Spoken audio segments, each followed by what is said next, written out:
Frozen shoulder एक बहुत ही uncommon परेशानी नहीं है। रोज़ के क्लिनिक्स में काफ़ी पेशेंट्स देखने के लिए मिल जाते हैं ऐसे। तो इसमें हमारे शोल्डर के बहुत सारे क्रूशियल इंपॉर्टेंट मूवमेंट्स जो हमारी डेली की लाइफ के लिए बहुत इंपॉर्टेंट होते हैं वो रेस्ट्रिक्ट हो जाते हैं, यानी जितना रेंज ऑफ मोशन यानी जितना मूवमेंट उसमें होना चाहिए जोड़ में उतना नहीं हो पाता है। सामान्य तौर पर कौन से रेस्ट्रिक्शंस होते हैं जो हमको हमारी दिनचर्या में परेशान करते हैं? जैसे आप अपना पूरा जो ऐसे हाथ उठाना ये आप नहीं कर पाते हैं, बहुत अच्छे से नहीं कर पाते हैं, रेस्ट्रिक्शन होता है, कहीं तक जाके इसके ऊपर आप नहीं उठा पाते हैं। साइड से आप अपना जो हाथ उठाना पूरा ये रेस्ट्रिक्ट हो जाता है। आप देखा जाता है कि सामान्य तौर पर इतना थोड़ा बहुत हाथ उठता फिर नहीं उठ पाता है। थर्ड, आप ऐसे पीछे अपना हाथ जो पीठ के पीछे ले जाने वाले एक्शन है वो नहीं कर पाते हैं, सर के पीछे ले जाने वाली चीज़ें नहीं कर पाते हैं। तो इस तरीके के मूवमेंट से हमें परेशानी क्या होती है? बिल्कुल सिंपल चीज़ें जैसे टी शर्ट उतारना, कंघी करना, ऐसे छोटी छोटी सी मूवमेंट्स के लिए भी, ऊपर से किचन के किसी ऊंचे शेल्फ से डब्बा निकालना, ऐसी छोटी छोटी सी चीज़ों के लिए भी हम परेशान हो जाते हैं। तो होता क्या है फ्रोजन शोल्डर? एक तरीके की जकड़न है जो आपके जोड़ में डेवलप हो जाती है और जिसमें सामान्य तौर पर जो सिम्टम्स होते हैं रात में ज़्यादा पेन होना, एक जकड़न सी महसूस होना और ये जो मैंने आपको बताया एक्टिविटीज़ लिमिटेड हो जाना, ये सब इसके फीचर्स हैं। तो अभी हम देखेंगे कि कौन सी वो एक्सरसाइजेज हैं जिनकी मदद से हम धीरे धीरे करके अपने जॉइंट्स को रिलीज़ कर सकते हैं। नेचुरली एक्सपर्ट सुपरविजन में होना चाहिए। जैसे मैंने पहले भी बताया, ये वीडियो सिर्फ रेफरेंसेस के लिए हैं। जो एक्सरसाइजेस आपको यहाँ सिखाई जाती हैं उनको आप भूल ना जाएं, घर जाके आप करने में आपकी हेल्प मिले उसके लिए बनाए जाते हैं वीडियोज़। तो हम उनको डेमोन्स्ट्रेट करेंगे। She is physiotherapist doctor Deepa, वो इस डेमोन्स्ट्रेशन में हमारी हेल्प करेंगी।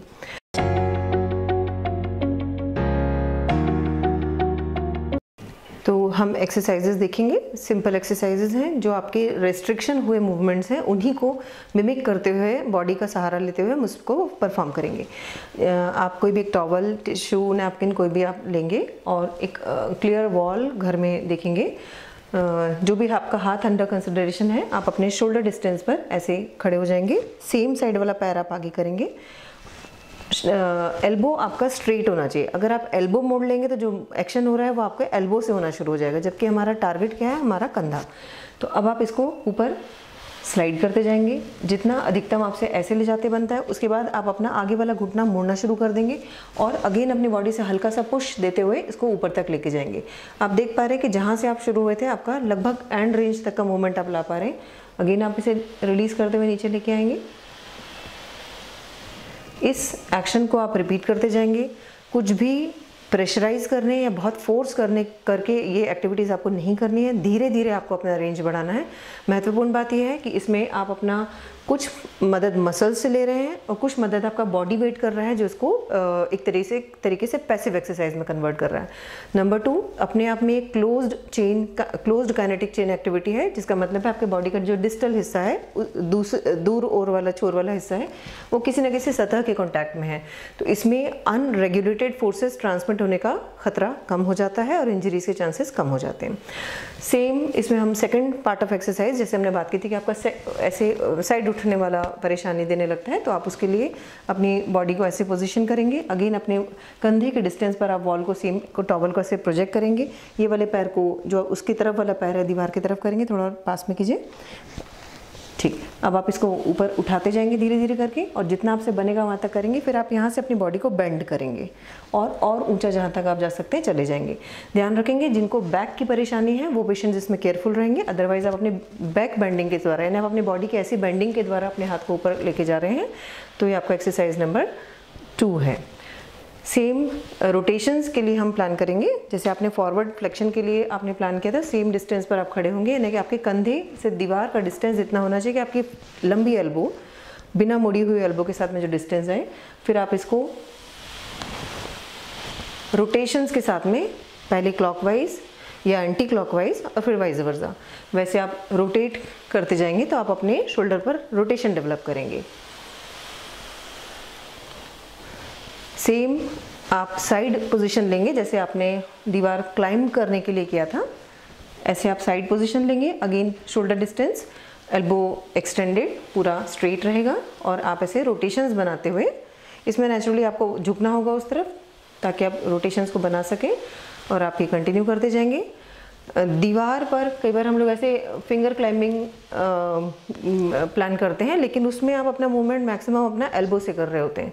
तो इट इज़ बेटर कि हम ऐसे, जो अभी आपने डेमोन्स्ट्रेशन देखा, टिश्यू के साथ में या टाल के साथ में आप उसको फुल मूवमेंट के साथ करें।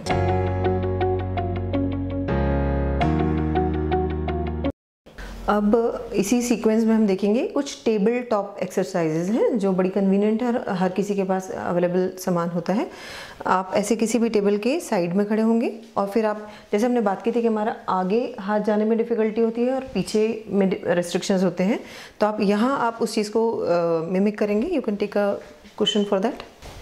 मूवमेंट करके दिखाएं, फॉरवर्ड पूरा आगे लेके जाएंगे हाथ को जितना आपको बनता है, फिर आप पीछे लेके आएंगे। इस मूवमेंट के दौरान आप अपने एल्बो को स्ट्रेट रखने की कोशिश करेंगे। इस मूवमेंट को आप कुछ रिपीटेशंस तक रिपीट करते चले जाएंगे। नेचुरली आप रेंज धीरे धीरे बढ़ाएंगे, यानी अगर आपसे पहले थोड़ा बन रहा है तो आप उतना ही करेंगे, बढ़ते बढ़ते एक्सरसाइज के साथ वो बढ़ता चला जाएगा। सेकंड, आप फ्रंट फेस करेंगे उसी टेबल को, और अब आप अपने, जो हमने पहले बात की थी कि हमारे ये वाले मूवमेंट्स रेस्ट्रिक्ट होते हैं, तो उनको आप मिमिक करेंगे जहाँ तक आपसे ले जाते बनता है और अंदर की ओर सेम मूवमेंट्स को आप मिमिक करेंगे। इसके अलावा टेबल पर रोटेशंस, जैसे हमने वॉल पर रोटेशंस बनाए थे वैसे आप टेबल पर रोटेशंस बनाएंगे, क्लॉकवाइज, एंटी क्लॉकवाइज, धीरे धीरे अपने रेंज और एंगल को बढ़ाते हुए।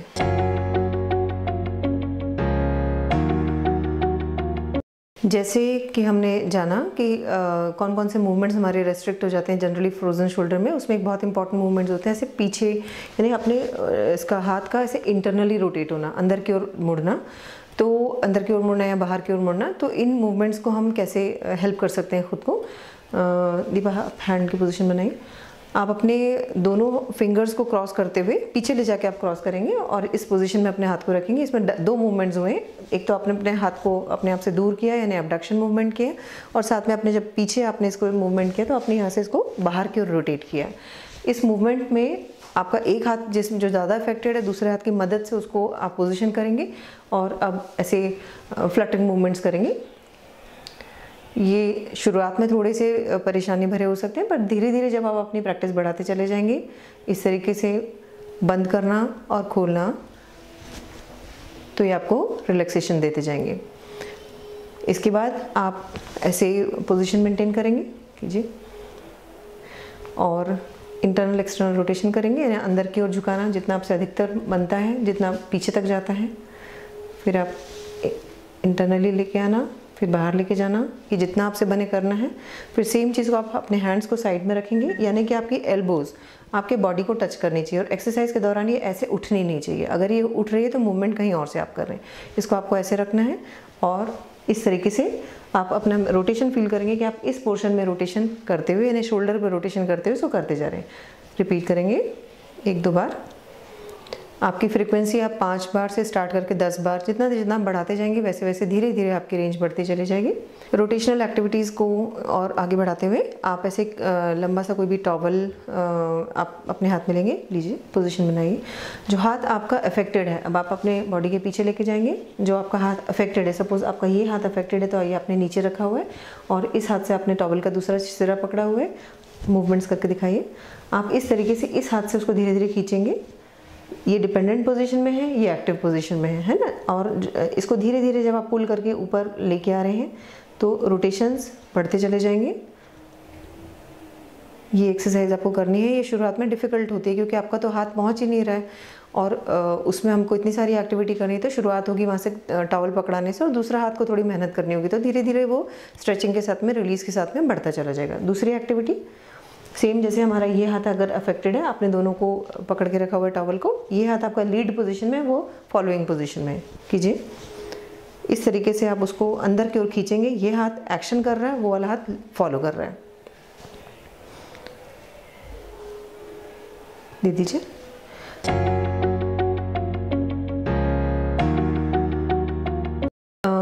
इन एक्सरसाइजेस को हम स्टिक की मदद से कर सकते हैं। हॉकी स्टिक, बाम्बू स्टिक या एक पीवीसी पाइप का टुकड़ा, कुछ भी आप इसके लिए ले सकते हैं। उद्देश्य हमारा है कि हम एक क्लोज लूप बना लेंगे और गाइडेड तरीके से, अगर हम जैसे कपड़ा या कुछ लेते हैं तो उसकी लेंथ छोटी बड़ी हो सकती है। हमने यहाँ पर हॉकी स्टिक को यूज़ किया है। पोजीशन दोनों हाथ पकड़ो।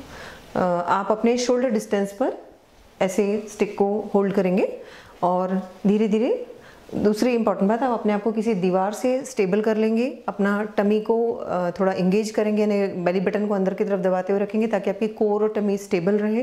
दूसरा, आपकी बॉडी की पोजीशन से स्विंग या पीछे की तरफ झुकती वगैरह ना रहे, यानी आप पूरी बैलेंस बॉडी को दीवार से सटा के खड़ा कर लेंगे और फिर आप ये एक्टिविटी शुरू करेंगे। करते जाइए। एल्बोज़ को आप स्ट्रेट रखेंगे इस पूरी मूवमेंट के दौरान। अगर हम इसको ऐसे उठाएंगे तो ये मूवमेंट यहाँ ना होके एल्बोज़ पर हो रहा होगा। अगर आप इसको ऐसे उठाएंगे तो आपका मूवमेंट एल्बो पर ना होके शोल्डर पर हो रहा होगा, जो हमारा उद्देश्य है। धीरे धीरे आप ये रेंज बढ़ाते चले जाएंगे। सेम मूवमेंट को आप रिपीट करेंगे दूसरी पोजीशंस में। नीचे लेके आइए। आप यहाँ से स्टार्ट करेंगे, हैंड्स पर पकड़ेंगे और अब आपको इसको साइड में ले जाते हुए इस तरीके से पोजीशन करना है कि आपका स्टिक जो है वो सीधा खड़ा हो जाए। अगर हम स्टिक को सीधा खड़ा करेंगे तो आपके हाथ को भी नेचुरली एकदम सीधा खड़ा होना पड़ेगा। तो जो हमारा ये वाला मूवमेंट है जो रेस्ट्रिक्ट हो रहा है, जैसे इतना तक आ रहा है, तो धीरे धीरे धीरे करते हम उसको ऊपर तक ले जा सकते हैं। अगेन आप दूसरे साइड सेम चीज़ फॉलो करेंगे। मसल्स में सिमेट्री रहे, बैलेंस रहे, इसके लिए ज़रूरी कि हम दूसरे साइड को भी इक्वली फोकस करते हुए चलें। अगर आपको प्रॉब्लम एक जगह एक तरफ है तो दूसरे साइड को भी हमें नेग्लेक्ट नहीं करना है। थर्ड मूवमेंट जो आपका है, आप अगेन उसको अपने शोल्डर डिस्टेंस पे पकड़ेंगे, अपने आर्म को अपने बॉडी के साइड में अटैच करेंगे, यानी लगाएंगे इस तरीके से, उसको जगह नहीं छोड़ने देंगे एंड फिर ये मूवमेंट करेंगे। कीजिए। स्टिक को पकड़े हुए, यानी अपने डिस्टेंस मेंटेन किया हुआ है अपना, और इस तरीके से रोटेट करते चले जाएंगे। अभी हमने देखी थी स्टैंडिंग स्टैंस में पोजीशन में स्टिक एक्सरसाइजेज फ्रोजन शोल्डर के लिए। सेम एक्सरसाइजेज को हम किसी हार्ड सरफेस पर, जैसे ज़मीन पर या किसी टेबल पर, जो आपके लिए एक्सरसाइज टेबल वगैरह आपके पास हो, उसमें लेट कर सकते हैं। पर्पस क्या है उसका, जो कुछ पेशेंट्स में शोल्डर ब्लेड यानी स्कैपुला की परेशानी होती है, उसके डिसकाइनेसिस यानी कि उसके गलत मूवमेंट की वजह से शोल्डर्स पर इफेक्ट आता है और उतने अच्छे से हम ये मूवमेंट्स नहीं कर पाते हैं, या उन मूवमेंट्स को करने के दौरान उल्टा गलत बायोमैकेनिकली गलत मूवमेंट हो रहा होता है। तो उसमें एडवाइजेबल होता है कि पहले आप अपने शोल्डर ब्लेड को फिक्स कीजिए एक्सरसाइजेस कर करके, उसके बाद ये सब शुरू कीजिए। लेकिन वो सब बहुत छोटी प्रक्रिया नहीं है, it will involve some time. तो उससे काउंटर करने के लिए अगर आप ऐसे लेट जाते हैं तो इस लेटने वाली पोजीशन में आपका शोल्डर ब्लेड आपकी बॉडी के वेट से दब गया और अंदर की तरफ फिक्स हो गया और स्टेबल हो गया। फिर आप सेम मूवमेंट स्टिक वाले रिपीट करेंगे। दीपा करके दिखाएं तीनों मूवमेंट्स। इस तरीके से आप बॉडी के सामने से उठाते हुए अपना हाथ ओवरहेड पोजीशन तक लेके जाएंगे। पहले दिन आपसे इतना सारा नहीं बन जाएगा, जब आप धीरे धीरे बढ़ाते जाएंगे तो ये आपका रेंज बढ़ता चला जाएगा। डिस्कम्फर्ट का लेवल थोड़ा सा इज ओके, पर अगर आपको बहुत ज़्यादा पेन हो रहा है तो आप अपने लेवल को वहाँ रोकिए और फिर अगले दिन धीरे धीरे करके उसको बढ़ाइए। दूसरा मूवमेंट करके दिखाएं इसका, साइड टू साइड मूवमेंट। जैसे हमने कोशिश की थी खड़े में कि आप अपने स्टिक को वर्टिकल कर पाएँ, इसमें भी आपको कोशिश करनी कि आप उसको पूरा सीधा खड़ा करने की पोजीशन तक ला सकें। थर्ड मूवमेंट यानी कि रोटेशन, स्टिक के साथ में लेटी हुई पोजीशन में, स्कैपुला आपका दबा हुआ है, स्कैपुला यानी कि शोल्डर ब्लेड स्टेबल बेस के साथ आप ये एक्सरसाइज करेंगे जैसे हमने पहले भी सीखा था। दोनों हाथों को अपने बॉडी के साइड से आपको अटैच करना है और मूवमेंट्स के दौरान ये ऐसे खुलने नहीं हैं, आप ऐसे रखते हुए इस तरीके से इन मूवमेंट्स को करेंगे। इसमें आप देखेंगे कि आप अपनी ऐसी हॉरिजॉन्टल लाइन को सीधा मेंटेन कर रहे हैं, आपकी स्टिक ऐसे मूव कर रही है और आपका हाथ यहाँ से रोटेट हो के अंदर और बाहर की तरफ जा रहा है।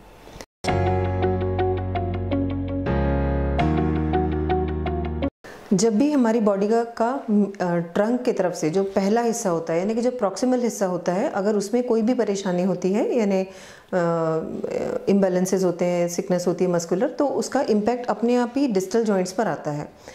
इसको हम ऐसे भी जानते हैं, culprit proximally and victim distally. तो अगर ऐसा रहता है तो इसका मतलब है कि हमें आगे के जॉइंट्स की भी कभी थोड़ा ख्याल साथ साथ रखना चाहिए। तो शोल्डर के बाद नेक्स्ट जॉइंट्स क्या होते हैं, एल्बो एंड रिस्ट। एल्बो पर सामान्य तौर पर कौन से मूवमेंट्स होते हैं, एल्बो को मोड़ना और सीधा करना। रिस्ट पर क्या होता है, सामने मोड़ना, पीछे मोड़ना, बाहर की ओर झुकाना, अंदर की ओर झुकाना और मूवमेंट्स। तो सेम एक्टिव एक्सरसाइजेस को आपको अपने शोल्डर रिहेबिलिटेशन के दौरान भी करना चाहिए। दीपा आप करके दिखाएंगे। ये आप ओपन हैंडेड भी कर सकते हैं या आप सेम चीज़ को टाल के साथ में कर सकते हैं। ताकि आप अपना डिस्टेंस मैनेज कर सकें। शोल्डर डिस्टेंस पर आप उसको पकड़ के फिर आप ऐसे मोड़ना और सीधा करना की एक्टिविटी कर सकते हैं। लीजिए, रिस्ट मूवमेंट्स के लिए ऊपर मोड़ना, नीचे मोड़ना, साइड में दोनों तरफ अंदर और बाहर की ओर मूवमेंट्स करना और गोल गोल घुमाते हुए रोटेशंस करना क्लॉकवाइज और एंटी क्लॉकवाइज दोनों तरह से। Thank you.